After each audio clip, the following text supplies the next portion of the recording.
My name is Rod. I own a company with Oscar Pena here in Panama called Retire in Panama Tours. We are here tonight because I'm a Canadian myself. I moved here. It'll be 11 years in next month. So it's been 11 years. Made the journey. I and Oscar and I have been helping expats move here for about the last 8 years. So we've been doing this a lot.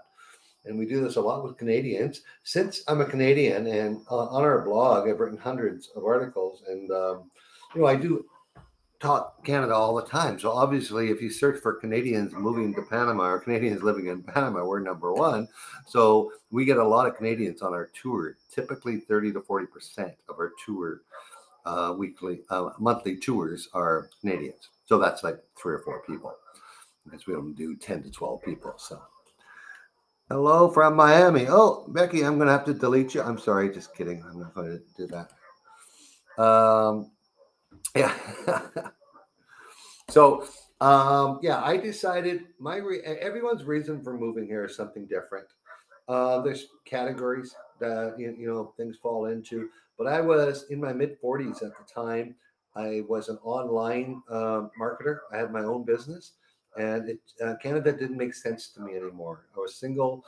I could live with my job. I could live anywhere in the world. So I chose a location based on where I could run my business from, ease of residency, and more tax friendly than Canada is. We won't take any I'm not interested in hearing political comments on your beliefs and parties and stuff like that. So please leave that out of the chat. That will get you deleted. But any government, we all know Panama charges a lot of tax. And if there's a way to legally reduce your tax, I'm all for doing that. So, like I said, I moved here 2011 in October. Never looked back. I love the country. I love where I am. This is October, like October next week, guys. Back home in October, I would be doing this. Yeah. I even have the mitts to go with. These are official 2012 Olympic mitts. I went back that summer after I moved here and went to the Olympics. So yeah, no, I keep all my Canada gear. So I have not seen snow or scraped a window or shoveled a sidewalk in 11 years. I told my friends and family when I left, nobody dies or gets married between the months of October and April. Let's just have that rule, and they've all followed it so far. So that's good. So I like going back, but in the summer months. I live in Boquete, Panama. I chose this for the climate specifically. The temperatures range between 15 degrees and 25 degrees. 15 for a low, 25 for a high every day of the year. So that for me is perfect. I don't need heat. I don't need air conditioning. So I'm going to move my microphone closer to me as suggested by one of your members here. Okay, so we're going to get started really quick, and we're going to talk about the 4 or 5 things that I sent out in the email that this conversation is going to be above. We're going to get into questions down the road, folks. So please try not to put your questions in the chat now. If you have it, think about it. And when I say type your question, then we'll go into question mode. But first, we're going to address these 4 main issues that's different for Canadians than they are for our friends to the south. So anyhow, we are going to get going here really quickly. We got a good group, 75 people here. So that is wonderful. This is streaming live on Facebook. Give me 1 second. I'm going to load a document here. And well, this 4th, and I want you guys to tell me which one we should hit first. And then we're going to answer questions on that specific topic. So we have banking, how to get money here, how to bank here. Then we have filing residency or not filing residency once you leave. What's the difference and why should I bother? Healthcare costs. And so which one? Type in the chat. Which one? Money.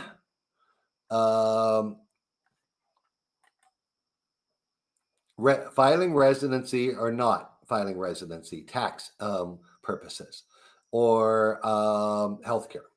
And then I'll move to that section.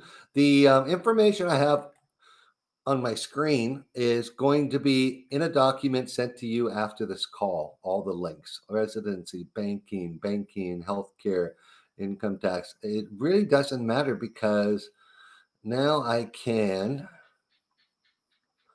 it's pretty well all even. So I'm going to just start from the top here. Okay. Now, after my 10 years here, and I specifically went to talked about Canadians here, the Canadians I helped, which banks are easiest for them to get accounts with. And also, most of you Canadians don't speak Spanish. So I got banks contacts here in English that can help you get set up. And like I said, don't worry about writing this down right now. I don't know how the screen looks, the size, but I can go larger. And but you're going to get a copy of this PDF. Now, there's three banks in Panama we currently recommend, not because the other banks are bad, just because we've had great dealings with them. They are large, liquid banks. So, and they typically will have staff that can treat you in English. Now, the contact numbers I have here are for the Boquete branches, but feel free to send them an email. Say, hey, to Coronado, can you connect me? Oh, I saw you on Rod and Oscar's Q&A, and that'll also help because we all know these managers personally. So when we see them on the street, they, we won't say, "Hey, you didn't answer that email." So, yeah, and just get a contact for the area you're moving to. All these banks have locations throughout the country. It really doesn't matter where your local branch is. There's really no such thing in Panama. There is no transit numbers or branch numbers or stuff like that. Everything's done through the main office in Panama City. Like even wire transfers, there's one SWIFT code for the entire country for multi-bank, and then your account number determines what bank is in. Like my bank was set up in David. I haven't been there in years. So I deal in the Boquete branch. But this is what's required to open a bank account here. And it has to be done when you're here. You cannot do this before. You can pre-send the paperwork before. That's not an issue. So, hey, I got Oscar here. Just give me a second here. I'm sure it's about the Q&A. Join with the, oh, what is it? He was just trying to join to say hello. So you will need a passport, second ID, a bank reference letter from your Canadian bank dated within 60 days. Now, that's a tough one for some Canadians have found, but I tell them don't call it a bank reference letter. Just say you need a letter from them stating that you've banked from them for how many years. That's all you need. You don't need to know how much money. You don't need your account balance or stuff like that. You just need a letter from the bank saying that you have an active account with them. Proof of income, if you're going to be getting the pensionado visa, that can be your retirement income. If not, it's the last 2 years of your, I have 1040, sorry, of your T4 here. And a rental agreement that you are going to move in somewhere in Panama. It can also be a home purchase contract if you jumped ahead of yourself and, bought the house. And an initial deposit of $1,500 in cash only. That's to open up a bank account in multi-bank. It takes about a week to 2 weeks to open an account here. Sometimes it can go faster. Banco General, it's also a very good popular bank. Oh, one thing I like about multi-bank, they have English online banking and not through a browser translator. It's an actual, you select your English or Spanish. It's the only bank in Panama I know has that. Banco General, that's the manager's name. And one more that we've started to help people with is Benitsmo. Now, depending on where you're going to live, there's no Benitsmo in Boquete. Some of the smaller towns, there's no Benitsmo where there's typically going to be a Banco General. But it's a great bank, and they're a little less stringent on the residency thing as far as having a lease or a home. Now, I didn't have Melissa's. I'll try to find it tonight before I send it to you, her email or phone number. I just don't know why I misplaced it. But also a good banking option. So getting a bank is important to do here. You got to somehow fund your lifestyle here. You're not going to do it. I'm sorry, you're just not going to do it through an ATM and your credit cards. You can only withdraw $250 cash at a time here. You can withdraw up to your daily limit, but you get a fee for every withdrawal. And what those fees look like on my Canadian accounts, I can tell you what they look like. They look at 525 here in US dollars plus $5 Canadian. So it ends up being like $12 for every withdrawal. So I don't do that very often. We'll talk about how the right way to get money here very shortly. The other thing about money people ask a lot is the exchange rate. Now, this little chart, let's see if I can get it larger, is the exchange rate over the last 60 years. And, it's hovered. I remember those 90-cent days. Remember that in 2011, folks? But right now it's sitting at 130, and it was as high as 160 back in 2003. You have to prepare for that, folks. We are a U.S. dollar. I don't like using that word. We're not a dollarized economy. We are pegged to the U.S. dollar. So if you are on a limited budget and you qualify right now at $1.30 exchange rate, can you live if the exchange rate went back to 160? You have to consider that because you're getting paid. If if the only money you're earning is your pensions, it's going to be based on that Canadian dollar amount. So I always tell my Canadian friends, really consider that, because some people come here on low pensions because they feel there's a cheaper cost of living here. When I came here, I lived on $1,500 a month US. So like at that time, that would have been 2,000 Canadian. But if I was on a pension of 2,000 Canadian a month and the dollar went out of control or other way, I would have to scrimp somewhere. Mm-hmm. Okay, how to get money from your Canadian bank to your Panama bank. Now, this is where you get gouged on both ends with exchange rate premiums. Every bank, when you transfer money, they look, okay, the Bank of Canada exchange rate is 1.3. We're going to charge you 1.33. Like, we're going to make some money on this too. Same thing happens in Panama at the other end. Panama's fees can be up to 4%, I have seen. 4% off the exchange rate. So if you're moving quite a bit of money, you could lose 5-6%, like $600 if you do an international bank-to-bank wire transfer, which you can do, but it's expensive. So I highly recommend one of two services. There are many more, but I know many people using these services, wise.com and opex.com. Now, based on your bank in Panama, the three I showed you all take Wise deposits. But what happens is it's a third party exchange rate broker that's only going to mark that thing up like less than 1%. I think Wise is 0.5%. You're still going to get charged a fee at either end of your banks. But what you do is you sign up for a Wise account. You enter in your Canadian banking information. You enter in your Panama banking information. You say, I'm going to send 9,500 US dollars from Canada to Panama, and they shop around and get you the best rate.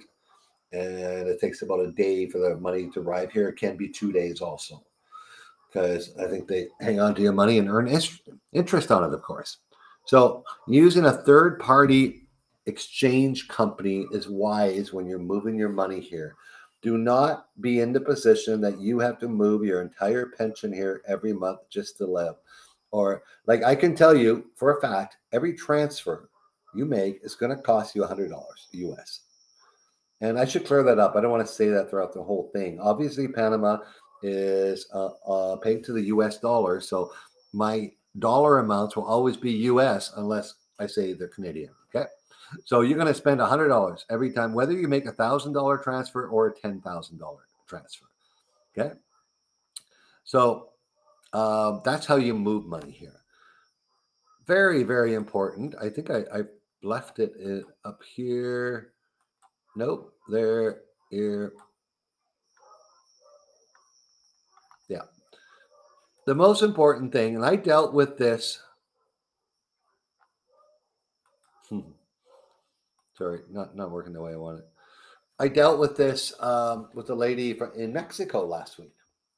Before you move here, pay a personal visit to your bank and tell them, I will need to wire money internationally.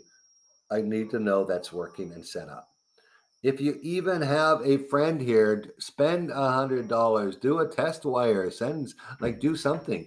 I can't tell you the number of people that have moved to Panama and they've had to fly home to the US or Canada because of money laundering laws that no longer allows the average person to wire internationally without being pre-approved.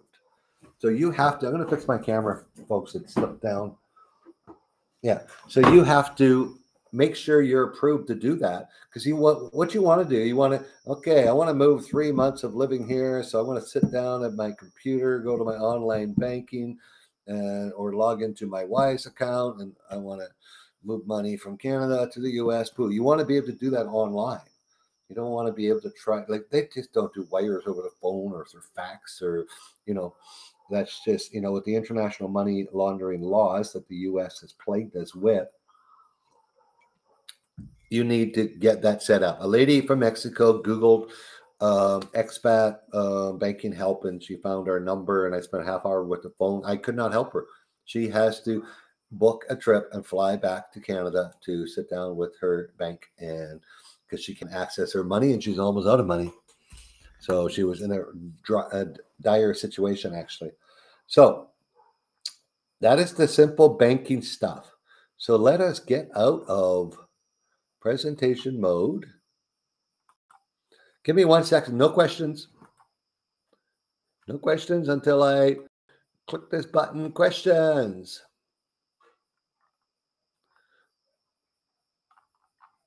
I'm just going to move some of these to questions.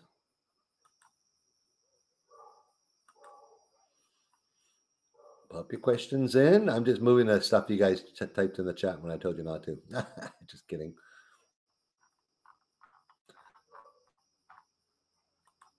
Okay.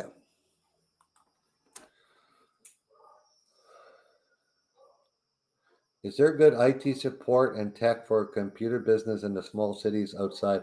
Hey, DJ, this is a call specifically about problems coming here as a Canadian. So, question's not really relevant. We'll leave it till the end if we have time.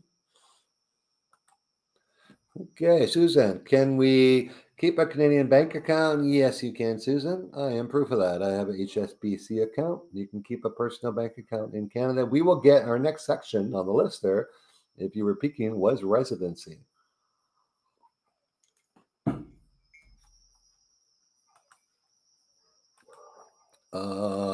I don't, and we came to Panama, did all immigration from here. That doesn't sound like a question.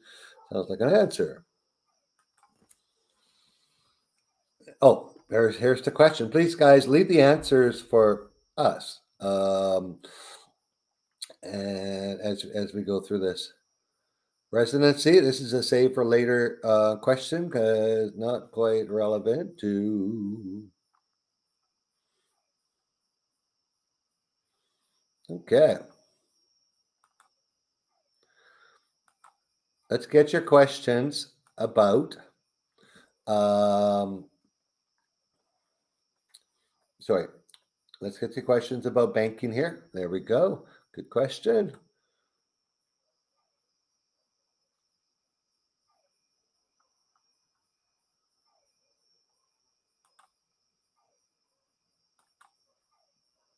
Okay, there we go. Lots of questions. We'll just get through these. Where you get charged more if you wire money down to a lawyer in Panama for future purchases? Well, the lawyer might charge you a fee because most lawyers have type of holding accounts. I've never didn't really know anyone to do that, But I can tell you a wire transfer costs around $100 on all ends. Like once the receiving amount and the sending amount plus the intermediate fees, the difference will be in the amount on the exchange rate um, fees, which, like I said, on a bank can anywhere between 1% and 4% on one of these companies I showed you and that you'll have access to when I send out this email after it about 0.5%. So that's why I say $100. If you wire $10,000, there's $25 here, $25 at home, $50 exchange fees. So, do foreign exchange companies work with Western Union? No. Yeah, Western Union is here. I don't know of many Western Unions in Panama that could take multi-thousand-dollar receipts on a regular basis. You can only transfer to Western Union in Panama a maximum of $4,000 per year per person, and I only know that because I had employees here that I was paying out of the U.S. and I went through all that, so my pension's able to send 0 fee. Yeah. So long-term Western Union is not really a solution. How much cash can we bring? How much cash can we bring cash to Panama? You can bring $10,000, and when you're leaving Canada, it says $10,000 Canadian. You have to claim. Here in Panama, you have to tell them I'm bringing more than $10,000. Oh, sorry, I'm bringing. It'll only be $7,300 US. But so you don't even have to tell them. But the thing is, a lot of people ask how much cash you can bring Panama. You can bring all the cash you want to Panama. So how much hassle do you want? Number one, you have to claim anything over $10,000. In Canada, it's actually 10,000 Canadian. In the U.S., it's 10,000 U.S. In Panama, it's 10,000 U.S. You have to fill out a special form that you're bringing it in. If you're bringing it in, we've had people bring in, let's say, $40,000 for a car. But what we've given them and what they've had to show is we've given them an offer to purchase for that vehicle from the dealership. They just didn't want to do a wire transfer because it actually costs more to do. There's a tax involved on international wire transfer to car dealerships. So you can bring down what you want, but you just have to claim it, and you got to show proof of funds and proof of what you're going to use it for.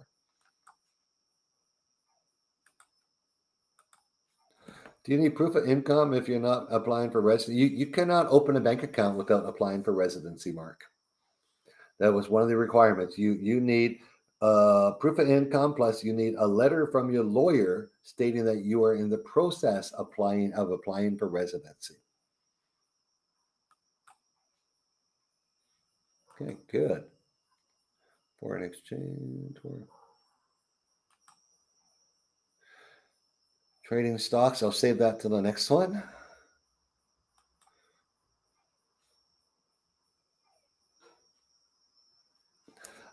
Good question, John. It doesn't expedite at all, but it does let you play the forex market a little bit and get the right exchange rate. And you could probably, I find it still takes a day, like next day. See, I can wire from my US bank account to Panama in 2 hours. But every time I do it from a Canadian HSBC, it doesn't arrive here till the next day. So you could go bank to bank if you had a US dollar bank account that you played the forex market with and transferring your money over there for at the right time, and just do your wire transfer out of that account to directly to a Panama account. So that's good thinking there, John. It's a good way to probably to save you a few $100 in exchange every month. Okay, only a couple more questions on this section, and we'll move ahead. If you're going to be a snowbird, if you're going to be a snowbird, why not get your residency? Especially if you're a pensionado, I should say. If you're a pensionado, your residency is going to be, for a couple, it's going to be under $3,000 total. And with that, you get all the pensionado discounts, which include 25% off airlines and hotels and meals and your utility rates if you're renting a place that has electricity. So it's well worth it to get your residency, and also gives you the freedom of travel to come and go as you please. So you don't have to book return tickets. You don't have to, like, you could stay for 6.5 months if you wanted to. You don't have to worry about overstaying if you have your residency. So, so you can only open a bank account if you are in the process or have your residency.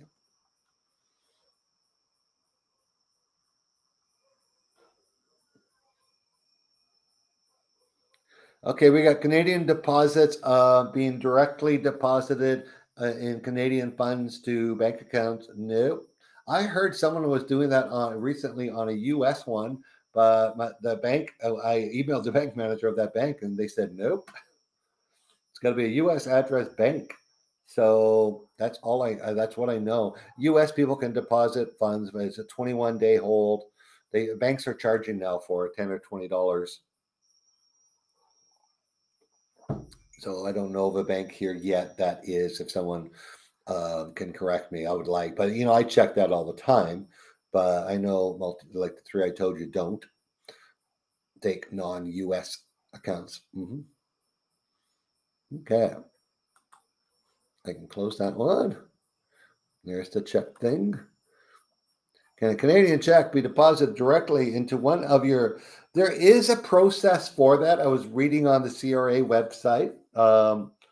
Or yeah, I believe it's on the CRA website. You can get pensions deposited into many banks around the world. There's actually 88 banks, and Panama's on that list.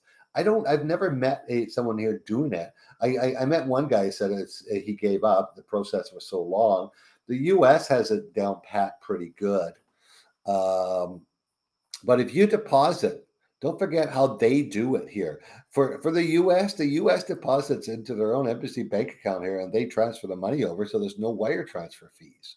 The way that Canada was doing it is they are actually sending wires, so you're still getting hit. Well, you're only getting hit with half the wire fee, I guess, and you're at the mercy of their exchange rate also, which I'm sure it's the government. They're here to help you. Which brokerage do you man? Okay, we are going to talk about that later. And no, you won't be hearing me do recommendations, but I'll tell you how to set it up. Like I said, there's no restrictions on transferring money, but if it's over $10,000, you need to prove where the money came from and what it is for. So when someone buys a property, now typically that money is going to go into your bank account or into your lawyer's escrow account. And when you make a wire transfer over $10,000, like you're going to go to that, like they're going to ask you for documentation, proof of where you got that money from. So they might want to see your account statement last month, a year ago, and 2 years ago, that type of stuff.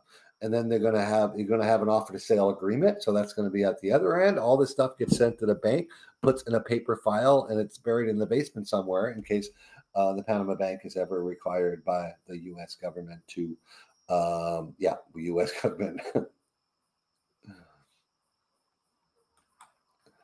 It's the U.S. government that puts all the money laundering laws in.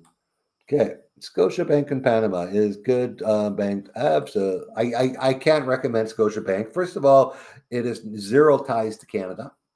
So I remember when I first came here, I said, Scotiabank. So I had all this Canadian money I somehow brought. I don't know why. And I took it to them, and every one of the staff had to look at it. They'd never seen it before and didn't know what it was. No, it's a name only. And the problem in Scotiabank, I'm not saying something's wrong with Scotiabank, but they just closed all the Cherokee offices. And that was two major ones. And a lot of customer service complaints.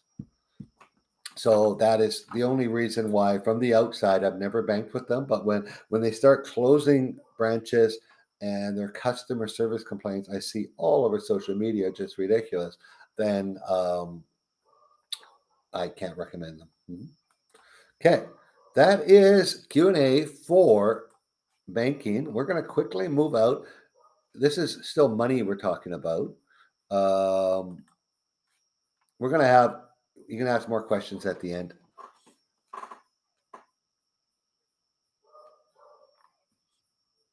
Okay. Oh, I should also say a lot of people are looking for a comfortable bank. They're looking for Royal Bank. You'll see their logo on a tower in downtown Panama City, Chase Manhattan, Bank of America. There are no North American banks that operate on a consumer level in Panama. That's it. There are some lending banks, some international banks have their offices in Panama City. And they do a lot of deals in other countries, like I said, Chase is in Panama City, but they don't have a retail branch. So that being said, let's jump back into now to file residency or not. That is the question. I know some of you on this call, we've had this conversation before. I don't give advice here. I can tell you what I've done so far and how it's worked for me. I'm not a financial planner, but a lot of people hear about it. We Panama is a taxation by residency country. Panama is a territorial tax country, meaning you only pay income tax on Panamanian sourced income. So it makes it. It's the reason I moved here because I went from a 50% tax country to a 0% because all my income was from outside of Panama. So I came down here, my online business worked away and didn't have to pay income tax. We are a Panamanian company now, Oscar and I, and we pay a lot of income tax, but it's certainly a fairer tax structure than in Panama. At the end of the call, I promise this is going to be a 1 hour call, but if anyone wants to stay along around after, I can answer some of those tax type calls. But when you leave Panama and you are permanently living in Panama, you have a choice to be a non-resident of Panama and or just carry on like you were. Now, if your sole source of income is just pensions, you have no benefit in filing for non-residency. You're actually probably going to pay a little more tax. But if you have other assets in Canada, like trading exchanges, investment, brokerage accounts, maybe corporations that are holding other assets, real estate, then you need to take a long, serious look at filing for non-residency of Canada. What that allows it basically, if you are accepted and you are a total non-resident in Canada like me, um, CRA no longer mails me stuff. I don't have to fill out a tax form every year. Like I just don't have to do it because I filed back in 2013 for non-residency. I didn't have any major assets left in Canada. I didn't have any brokerage accounts. So it was a very simple process for me. It was filling a form, checking off some boxes, proving my residency here, filing my last T4, and getting a letter back from the government saying, hey, goodbye. So that was great. Now, so that's the simple answer. Do you file or not? If, like I say, you're just receiving your pensions, your Social Security, OAS, and you get some RSPs, probably don't need to. But if you got more, the right answer is ask a professional. Each person's case is different. I was going to get one of our guys on here, but that didn't make sense because I've seen that on other calls like this, that people make stupid mistakes because they say, hey, this guy's just like me. I'm going to take his advice. Well, it's not. It's just doesn't happen like that. And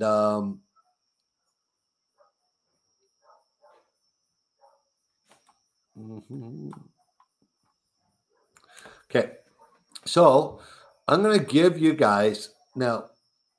For several years, we've been using different people, and it's all come back as positive.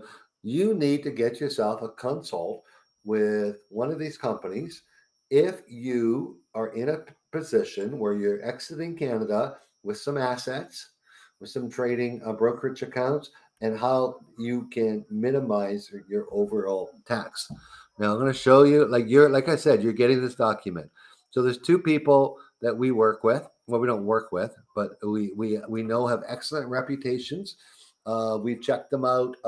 We've checked out their online staff. We've checked them out with lawyers and legal staff. So we know they're legit companies. They've been around many years. Well, Price Waterhouse, I'm sure many of you have heard, and the other one is CI Associates. Now they're both in Panama City. They're both legally operating here. They both have Canadians. Well, CI's got Canadians on staff, so they can actually answer these questions. You'll probably get a consult with them that's not going to even cost any money, just to know whether or not you need to retain someone to do your exit strategy. It's not a simple thing to never have to file taxes with Canada again if you have a whole bunch of assets, because can you imagine Canada? They want your money too, right? Mm-hmm. Now, things are going into the chat that I cannot confirm. So, people, please don't answer questions in the chat. The chat is for you guys to ask questions. Okay. That's residency. Okay, let's get back to too many questions came up. Finish the questions on banking, residency, and stuff. And then we'll move on to healthcare documents. Yeah. Oh, direct deposit, we covered that.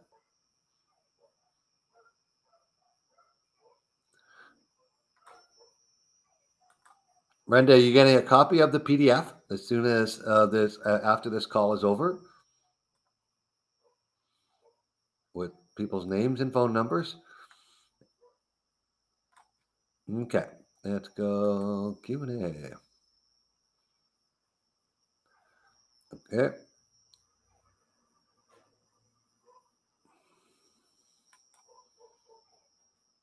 Yeah.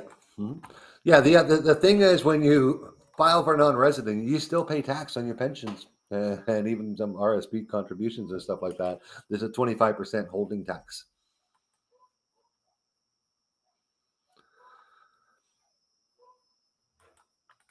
Oh, okay. All righty. Any other questions? I forgot to tell you guys, you can also raise your hands for questions by hitting the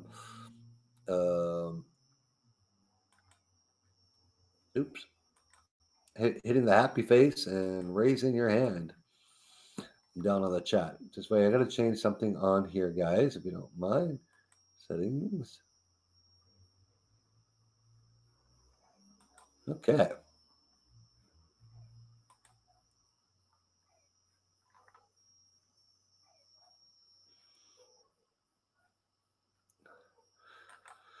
If you file non-resident, what are the advantages?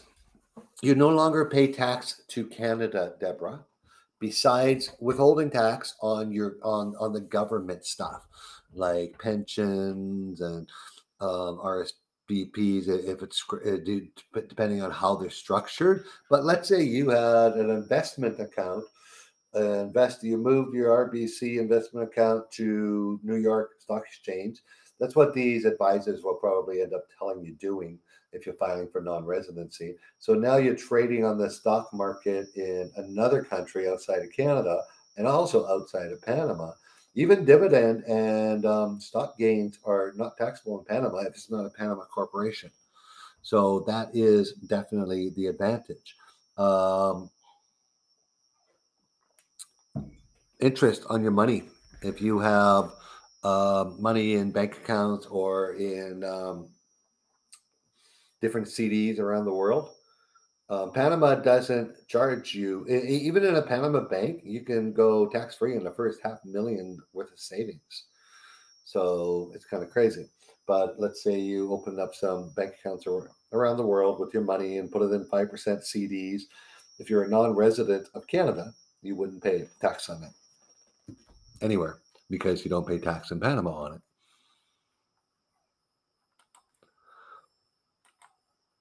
Okay, Dorothy, I have on the document that I just flashed on the screen, everyone's receiving. It's got the direct name, phone number, email address of Francisco, PwC, and in Panama. and of the guys from CI Associates. So they will definitely be happy to hear from you. And you set up a call from them. And okay. If I sell my principal residence before I claim residency, okay.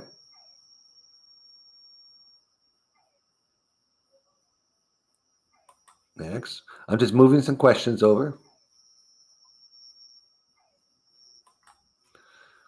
Okay, we're just going to get through these last ones. If I sell my principal residence before I claim for non-resident, do I pay? Tom, that is not for us. That is for your tax advisor. So you're going to have to ask him that. Like if you're still a resident of Canada, yeah, you're still going to pay um, you're still going to pay your taxes.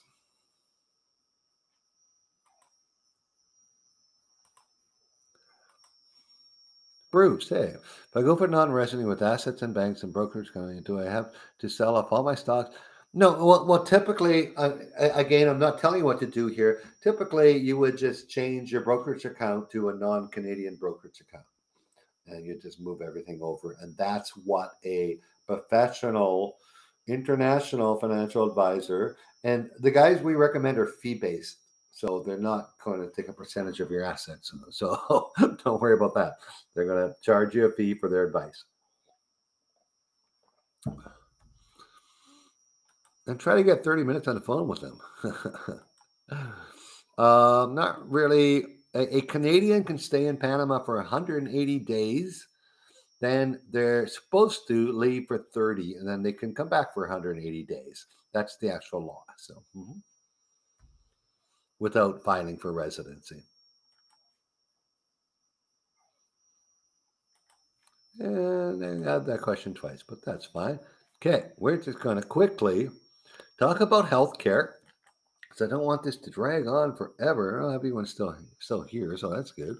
No one's left us. Now, this I thought was going to be a big thing for me. I knew when I was leaving Canada that Panama did not have universal health care. But I was living in British Columbia. I know even Canada's different. I was living in British Columbia and I was paying at that time $81 a month for the provincial health. I know some provinces you don't have to pay anything, but other provinces charge you a fee. So I was paying $81 a month for the provincial health care that covered up to $2,000 in prescriptions and then everything else. So I had to pay for my own eye care. I had to pay for my own dental care.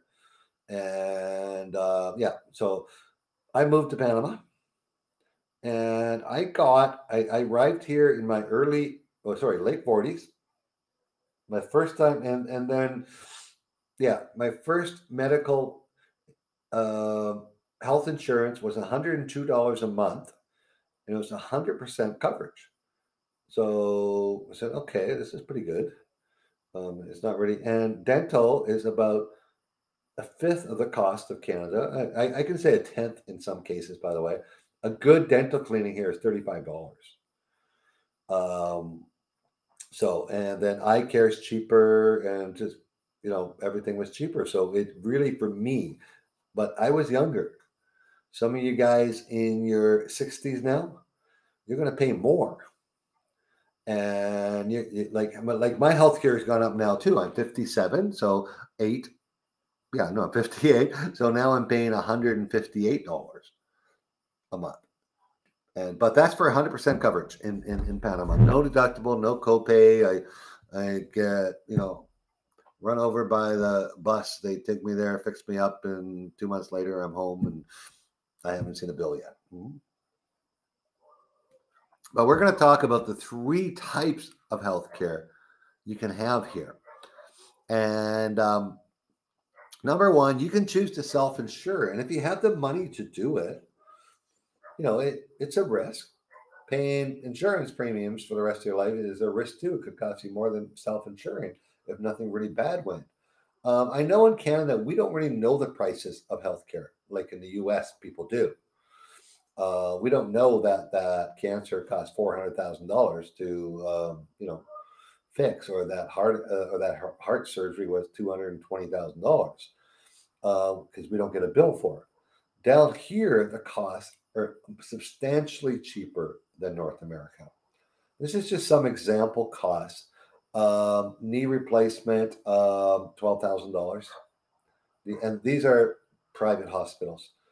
I had a friend, heart stint, and the whole procedure, including all the pre and post and all that stuff, was quoted at $12,000 for the surgery. Um, I know someone who went through an entire cancer, breast cancer, entire thing, 2 years process, and the entire cost for 60,000 down here. So less than a quarter of what it would be.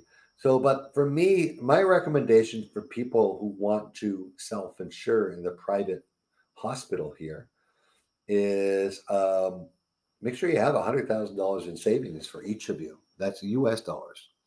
If you have an extra 100,000 tucked away, and you have a good system set up, so when you get taken to the private hospital system, and they know you have the money, so so you're going to be kept there.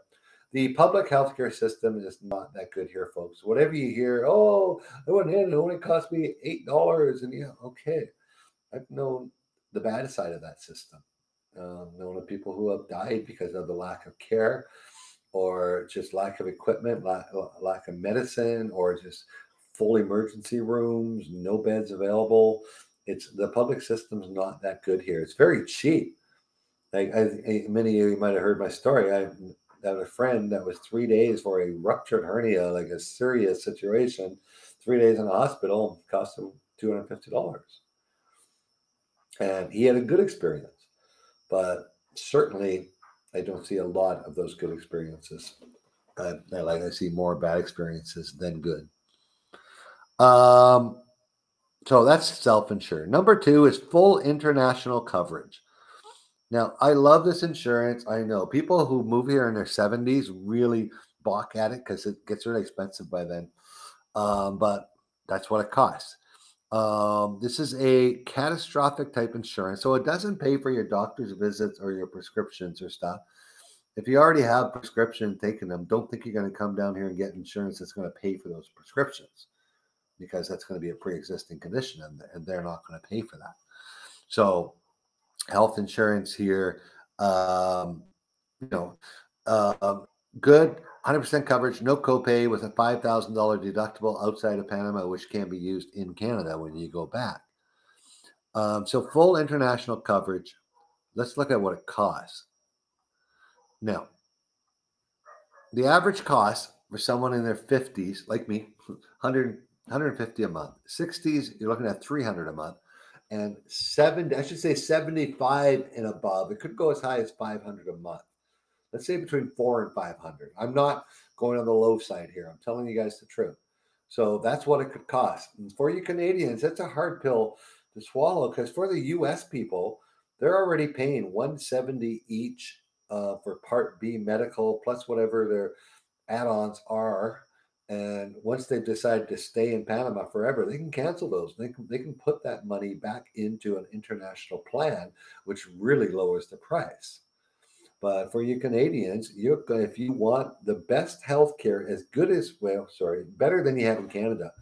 If, like private surgery, folks, if you want a knee replacement next week, you can find it here. So even if you're fully insured, you'll find it. If you need a hip replacement in October, not a problem. Get it done. I know we don't have that in Canada right now. So excellent healthcare. You're going to pay for it. Budget for it. Put it in your plans for moving here. Drop the price you're willing to pay on rent to pay for your healthcare and not be worried. There is a third option. I don't sing and dance to this option. So, but local hospital plans. There are local hospital plans in David, near Boquete, in Coronado, and Panama City. They're with good hospitals. I don't have a problem with the hospitals. Good rates, but it's a copay plan. So you pay 30%, and the hospital pays 70%. The problem with that, you're at the liberty of the hospital of what it actually costs. So you could go in there with a big insurance company like MapFree or Signix, and the hospital and the guy has an emergency heart surgery, and the insurance company will say, "Well, we're going to pay this much for it," and then the hospital says, "Okay, that's fine." But with these guys, the hospitals are calling the shots. So that $12,000 heart stent, they'll see the plan you're on, and they say, "Oh, that's 15,000." And then when you get it pre-approved, the local hospital plan says, "Nope, we only pay 8,000 for that." So you get into it, it's not 100% coverage. You get into that fighting all the time. If you're over 75, you don't have a choice because you can no longer get international health insurance. You have to enroll by the time you're 74, by your 75th birthday.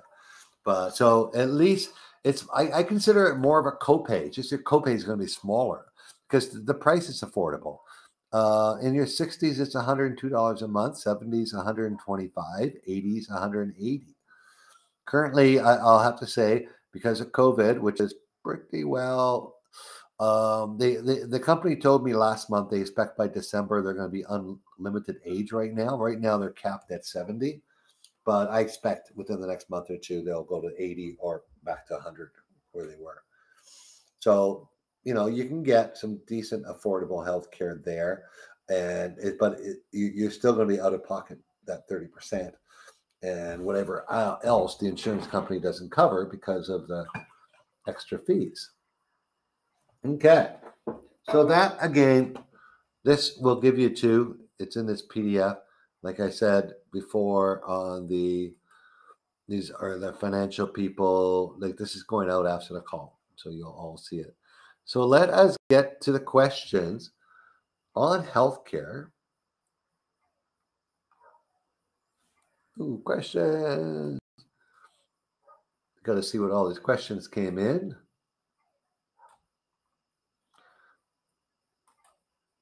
And we really should talk about pre-existing conditions.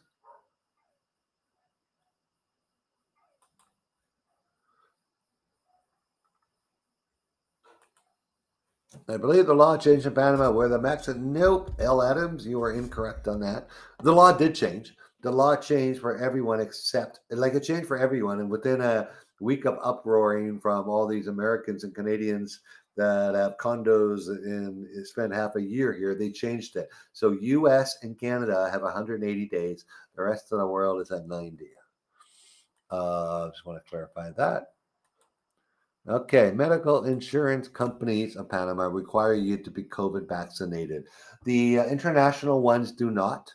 The local ones did, as of me knowing 4 months ago. So I'm not sure if they changed their policy yet.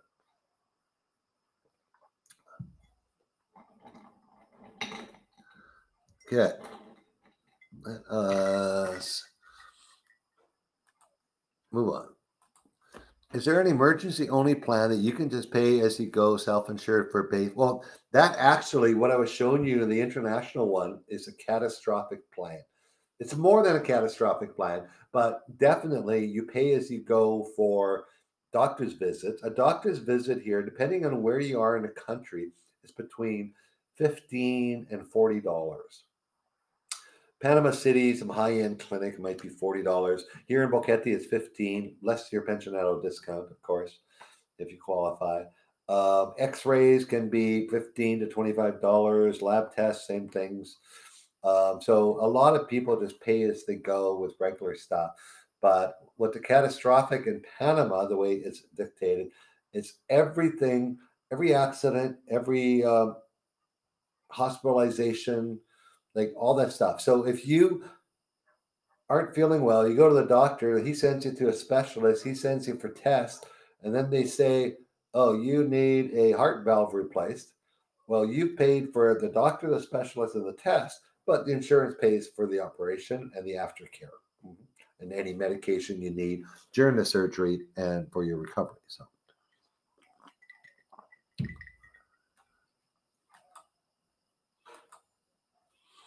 Oh, I can't believe I didn't put that on here. Linda, thank you. What is the contact information for international health insurance?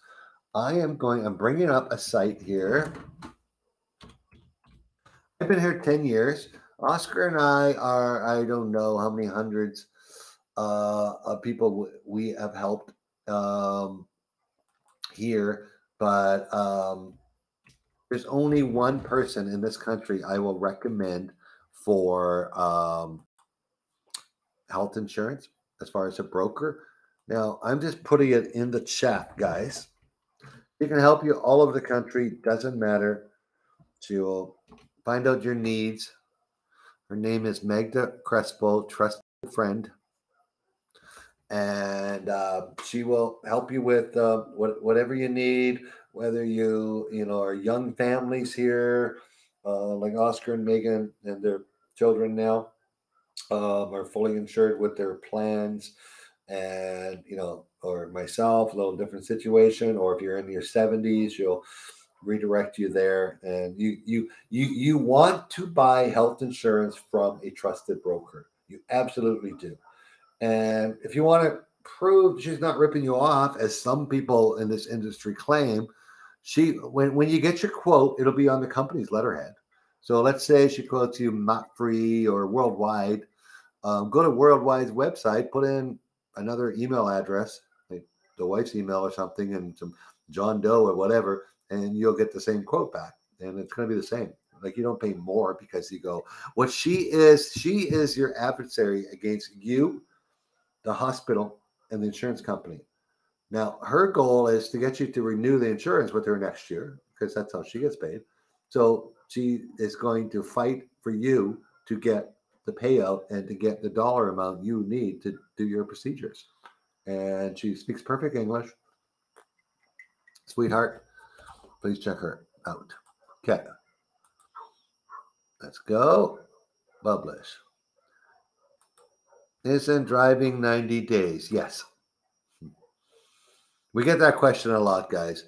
If you stay over 6 months, you can only drive for 90. And people are complaining, why? It's a Geneva Convention that 108 countries are involved in with allowing you to drive for 90 days in their country. If I go to Spain, I can drive for 90 days on my Panama license. If I go to Japan, I can drive for 90 days.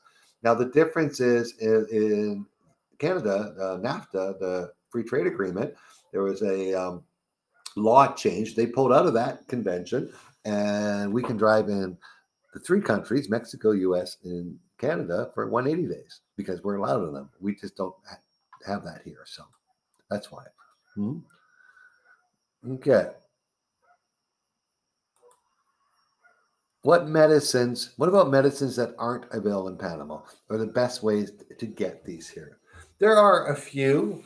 Now, the difference is if you're like not available. Now, we have an app. You got to have a cedula to use this app.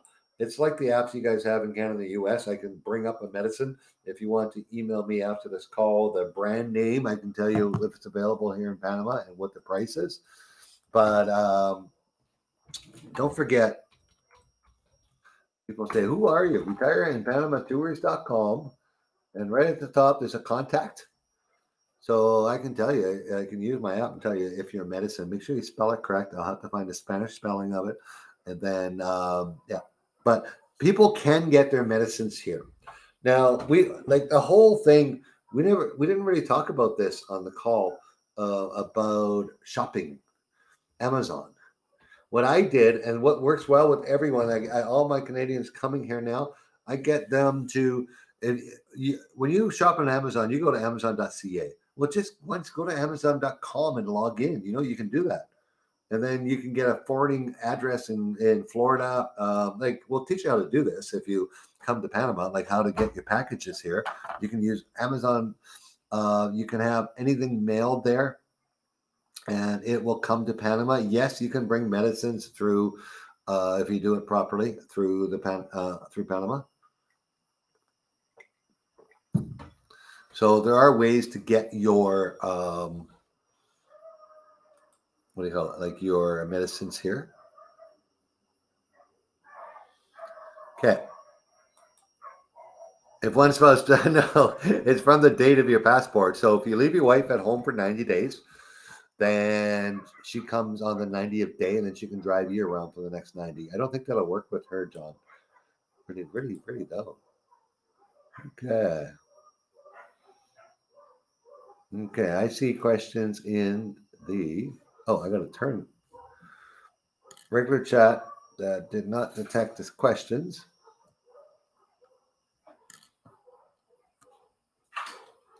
Okay. Any other questions, guys? Bring them up. Our chat is almost over. This is where I'm going to go back to the beginning and answer those questions that weren't relative to Canada. So it's not that much being different, guys. What you're going to find here, you're going to have to forget about that US Canadian dollar thing and deal with the fact that, you're living in a US dollar economy and it is what it is, but you also need to prepare for it. You need to prepare. Like some people have this dream, I'm moving to Panama, I can live there and $300 a month. Well, you can't. Okay. The cheapest I know people live here. Now this is true. I have a Canadian friend who lives here. He actually only spent 6 months. I think he might end up here full time. I bet you, but he can live here on $1,200 a month, and that's probably Canadian for him because that's how he likes to live. That's the difference. Okay. I'm seeing everything. Q&A modes. Let's move back to chat because Q&A is not working. If I go for non-residency, can I keep my house and possessions in Canada? Well, non-residency requires a few steps. You can own a home if you're renting it. You just can't live there. So you just got to prove those things. You can have a bank account. You can't renew your medical in your province if you are required to do that, or your driver's license. So those are some of the things you can't do. But like I say, it is a process that I'm an expert in helping people relocate to Panama. I'm not an expert in Canada tax laws, and you need that person to bring you through that process.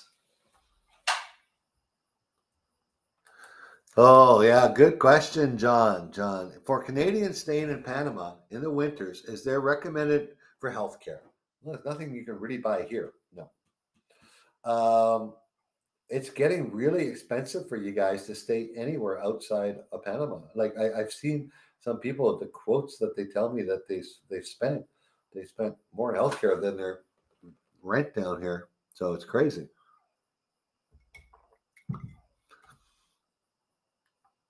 What about the dog problem? Dog, I don't know what the dog problem is. Doris, if you want to retype that to tell me, do we have a problem with dogs here? Are you going to talk to process about getting the pensionable visa? What? Oh, well, the process is the same for everyone down here. So this was a more Canadian thing. Yeah.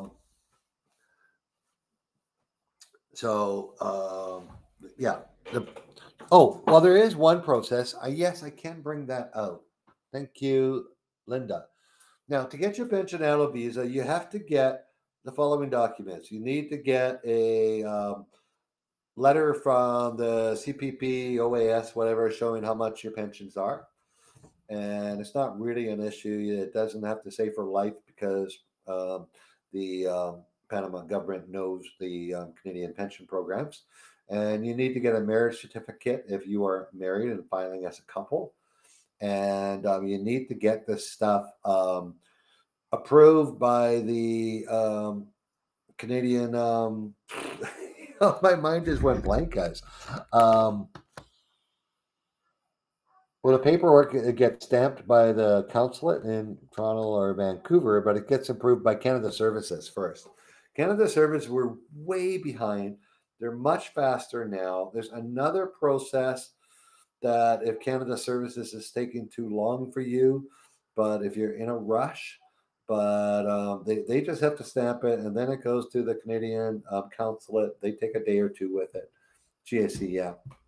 And The process is pretty simple. The process to get a pensional visa is under $3,000 US and takes 46 months for a permanent. You have to be here to start the application, and you have to be here to at the end of the 46 months. Or you can stay during the whole time too.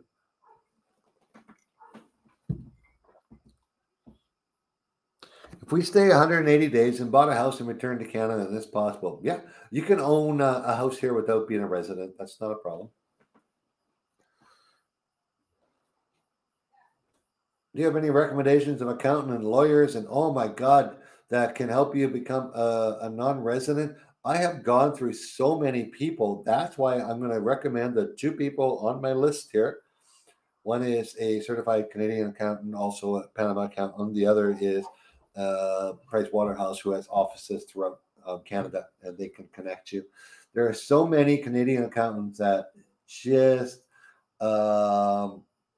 don't know what they're doing as far as international stuff. So be very careful. Michael, thank you. Global Affairs. That's the department.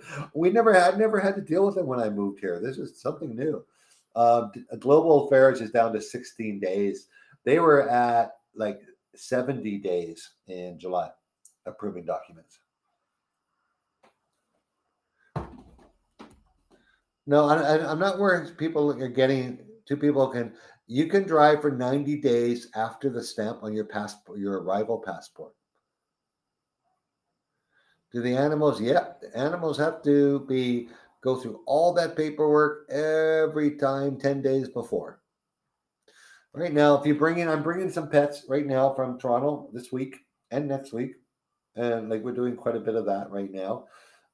It's kind of crazy. Copa is the only airline you can fly them in right now, and in cargo, Copa is no longer not yet running their cargo division in Toronto or Montreal. It's being run by freight forwarders. So it's very expensive to bring a dog. Typically, a 50-pound dog with crate. So about 70 in total would be about $800 on Copa. But with a freight forwarder, we're paying $2,500, $3,000 to bring a big dog here. So it's crazy. We hope. I talked to Copa's manager in Florida, and they say possibly by mid 2023 they'll be back in business. And COVID shut them down. They basically, all the staff are gone and everything, so they didn't have a cargo operation in Canada anymore. So they're using freight forwarders. Okay, there's absolutely no need, Erica, to change to a pensionato visa if you have another visa, unless you're extremely young. The discounts of the pensionato program are available to all residents of Panama when a woman is 55 and a man is 60. So you don't have to change to the pensionato. Doesn't get you anything else if you're close to those ages, anyways. But to rescind one visa and do a new one is a huge process. So if you moved here, let's say we've had some, oh no, the only people really, really young, young people, they moved here on an investment visa in their 30s, and then they started getting a pension in Panama, maybe a military pension in their 40s. Yeah, they could switch and take advantage of the discounts, because the discounts are if you're over those ages or you're receiving a lifetime pension.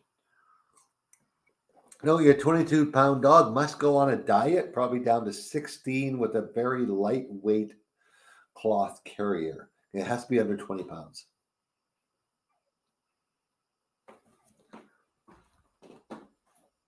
Air Canada Rogue is now flying into Tocumen.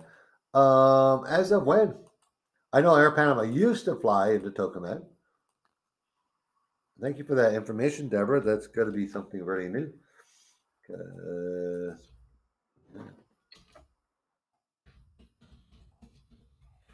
want to see if there's an announcement down here. Yeah.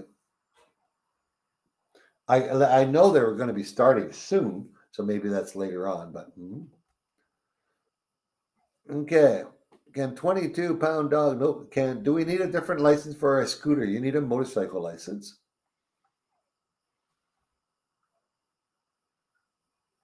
Just making sure I'm not missing anything here. Keep the questions company. I know we're over time, but this is the time you can ask anything. Yeah, are you sure they're flying into into Tokaman though? I know who Air Canada Rogue is, but I'm going to check that out. Thank you. We need a second alternative. It'll bring Copa's flights down again to the 550s they were at last year, or I'm sorry, before COVID. There's a few, you know, companies flying into Rio Hato Airport, but they don't offer dog services or stuff like that. Can you transport a car over? You can. You probably don't want to unless it's some special collectible. Because, well, your import fees for a car are going to be between 22 and 28%. From Canada, your shipping fees are going to be between $5,000 and $10,000. And you're going to get a car here that's got totally different parts on it because cars in Latin America are made for the Latin American market. Big example, we don't have catalytic converters here. So that breaks on your car. You know they're doing a 1980s hack on it with a hacksaw, and your computer's not going to be programmed properly. So there's just so many problems with importing a car here. It just makes no sense. Mm-hmm. When you do your immigration, your lawyer will handle what needs to be translated. This is the tricky thing, guys. Lawyers. We love lawyers all over the place. Mm-hmm. If you guys haven't started the process yet or are looking for an attorney, please use my contact form. I'm going to put it in there. I don't post attorneys' names and stuff like that over the internet. Our attorneys don't work like that. They're not Facebook hackers and stuff like that. So, or yeah, they don't want their name on social media. They're a really down to earth people. They do a lot of Canadians, and when they give you a price, it's your final price. That's what you'll pay. Where every time I do a lot of attorney testing and price getting, and I get their quotes, and I go, "Oh, how much for translations? Oh, that's going to be 120. Oh, how much for the multiple entry visa? Oh, that's going to be 100. Well, why isn't that in your quote? And it happens all the time. You get the quote, and you find out that you're $500 more, but by the time you're done, or 1,000.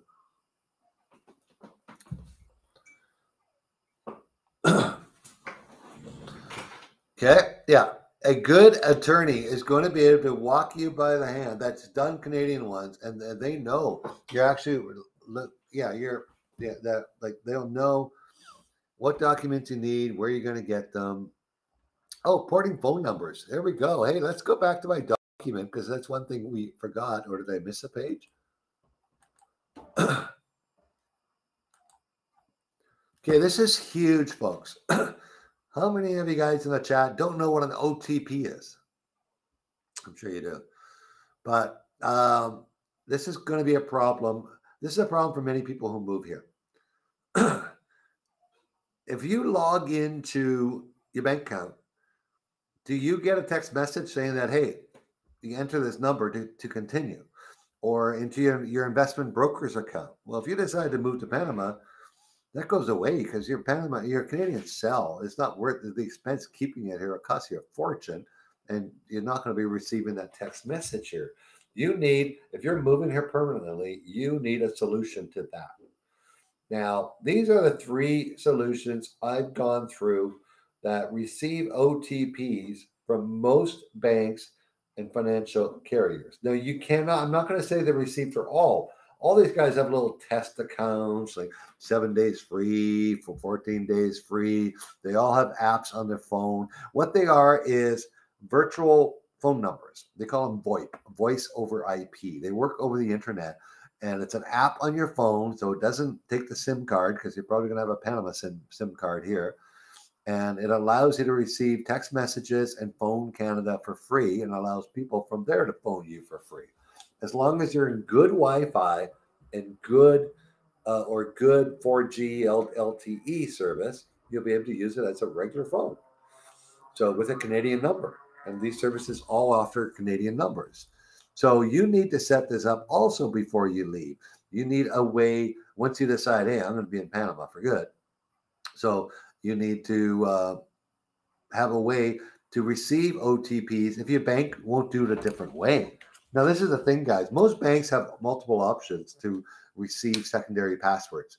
They can come by email or Bank of America. No, this sorry, HSB does this now. Okay, where's my camera? Now, this little key, you buy the key off Amazon. It's a security key.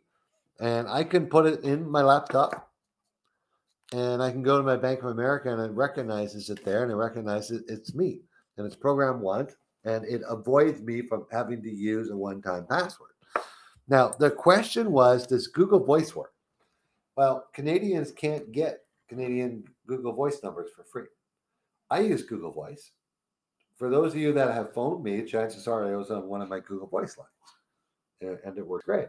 But we also have a Google for Business account and we pay $10 a month for our Google Voice. Now, you can do, if you're running a business, I highly suggest switching your numbers over to Google Voice and getting the Google for Business account is $10 a month and getting a Google Voice phone for it. Now, I don't know of a bank. Now, in my HSBC, I used UMA and I received text on UMA. I now receive text on Google Voice and it works just fine. And so does my Bank of America. But what you have to do is you got to find a service that works for your bank. You go in there and you change your number and you test it, and so you can actually get your one-time passwords. I forgot about that, and yeah. Okay. What other questions you guys have?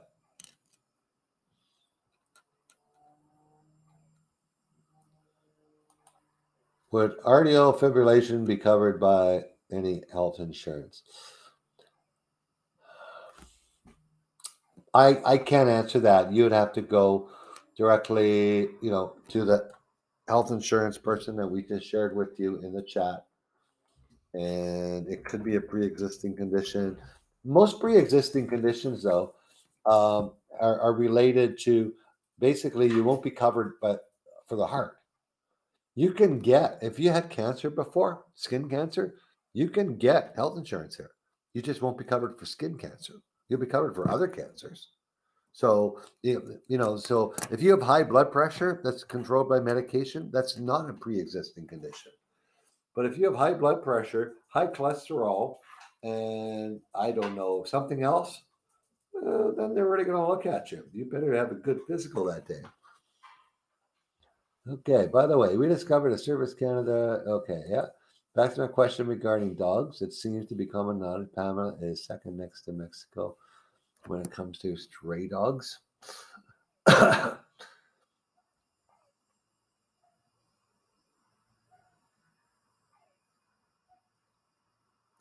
Barking dogs can be an issue. I've never really had a serious issue, and I typically live in Panamanian neighborhoods. You can get away from it from being in gated communities, of course, that just don't allow that. There are more strays here than there needs to be, but there are amazing services going across the country. Coronado, Boquete. We spay and neuter hundreds and hundreds of dogs and cats every single month here, all on a volunteer project. We have dog camp. We have Amigos de Animales, adopting dogs out, taking care of the strays. So it's actually a lot less than when I first came here, but it's still a problem. Yes. Mm-hmm. Do you need a Panama will? Well, yeah, Canadian, yeah. You'll need wills in both countries. If you got a good lawyer, most of them can handle a good will for you in Panama because when you're gone, you need a will for your assets here and a will for your assets back in Canada.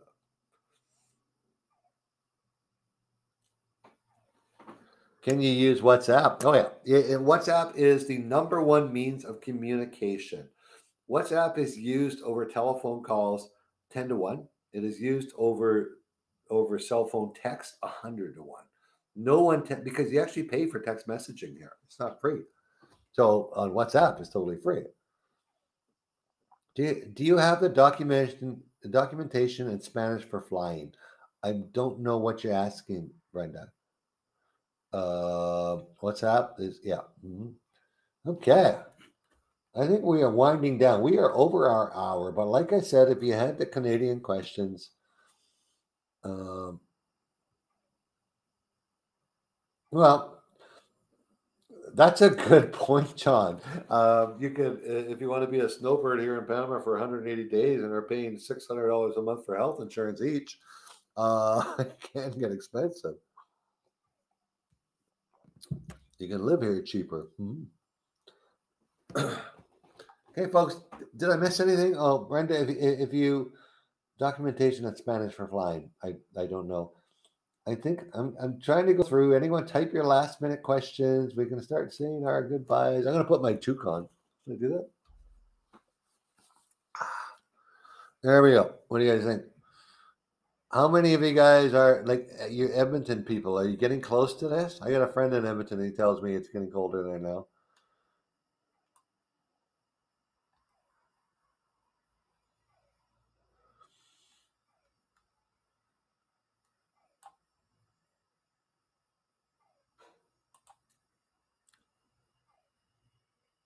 Hey, George, you're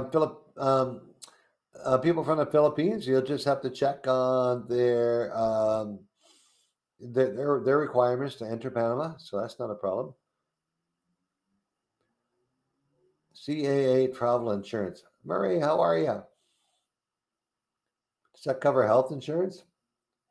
Animal import dogs. Oh yeah.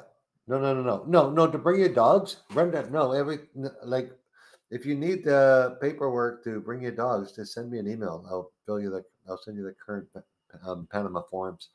They are in English. All right. Regina high at 25. That's good. It's 25 every day here, by the way, Robin. Yeah, every day. Okay. Perfect, guys. I own property. I'm not a resident. It's very difficult to pay in expenses. You almost need a property management to handle that because there's one bill, your electric bill, that the only way you can pay is through a Panama bank or in person. Typically, your internet, you can put on a foreign credit card. Driver's license or registration. Driver's license is a whole nother. We had a whole call on driver's license, folks. You can get as a Canadian, as you people, there's I don't know, like 50 guys still here. As a Canadian, the Canadian embassy is very good here, guys. It's very helpful. And with your Canadian driver's license, you can send them copies of everything. And within 3 days, they'll authenticate it for you. And then there's there's one more place that has to go. Then you can go to the driving place here, and they'll issue you a Panama license. And you keep your Canadian license too. So that's not a problem. All right, guys. Hey, Robin, I will say hi to Oscar, Megan, and okay, don't forget here one more time. We are here to assist you guys. Fill out that contact us form. Let us know what you need. And this, like I said, that PDF goes out in the thank you email for this recording. And I'm not sure, I think I said it after the call. I think it goes out tomorrow at noon. I think it goes out with the recording. So, but you will get that. You'll have the contacts of everyone we talked about just for a quick review. So have a good night and oh Canada to you guys.